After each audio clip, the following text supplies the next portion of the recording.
Hello കൂട്ടുകാരെ, എല്ലാവർക്കും സ്വാഗതം. എല്ലാവരുടെയും പഠിത്തമൊക്കെ എങ്ങനെ പോകുന്നു? ഇന്ന് നമുക്ക് ഫിസിക്കൽ എക്സാമിനേഷൻ എങ്ങനെയാണെന്ന് നോക്കാം. എല്ലാവർക്കും അറിയാമെന്നറിയാം, എന്നാലും ഞാൻ ഒന്നുകൂടി ഇന്ന് പറഞ്ഞു തരാം. നമുക്കറിയാം, ഫിസിക്കൽ എക്സാമിനേഷൻ ചെയ്യുമ്പോൾ ഒന്ന് നമ്മൾ ഹെഡ് ടു ഫുട്ട് എക്സാമിനേഷനും ചെയ്യണം, മറ്റൊന്ന് അബ്ഡോമിനൽ എക്സാമിനേഷനും ചെയ്യണം. പക്ഷെ അതിനകത്തൊരു ചെറിയ വ്യത്യാസമുണ്ട്. അതെന്താണെന്നോ? ഹെഡ് ടു ഫുട്ട് എക്സാമിനേഷൻ ആണെങ്കിൽ ഇൻസ്പെക്ഷൻ, പെർക്കഷൻ, പാൽപേഷൻ, ഓസ്കൾട്ടേഷൻ. പക്ഷെ അബ്ഡോമിനൽ എക്സാമിനേഷൻ ആണെങ്കിൽ ഇൻസ്പെക്ഷൻ, അസ്കൾട്ടേഷൻ, പെർക്കഷൻ, പാൽപേഷൻ.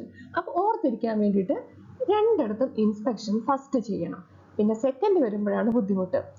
ഹെഡ് ഫുഡിലാണെങ്കിൽ ഏറ്റവും ലാസ്റ്റ് ഉള്ള അസ്കൾട്ടേഷൻ എടുത്തിട്ട് അബ്ഡോമിനിലോട്ട് സെക്കൻഡ് ചെയ്യുക, അസ്കൾട്ടേഷൻ. ബാക്കിയൊക്കെ സെയിം ആണെന്നേ. അപ്പൊ ഇത് ഓർത്തിരിക്കാൻ പറ്റത്തില്ലേ? അപ്പൊ എൻ്റെ ഈ വീഡിയോ നിങ്ങൾക്ക് ഇഷ്ടപ്പെടുന്നുണ്ടെങ്കിൽ ഒരു ലൈക്കും സബ്സ്ക്രൈബും തരണേ. Thank you. വേറൊരു വീഡിയോയുമായിട്ട് നമുക്ക് കാണാം.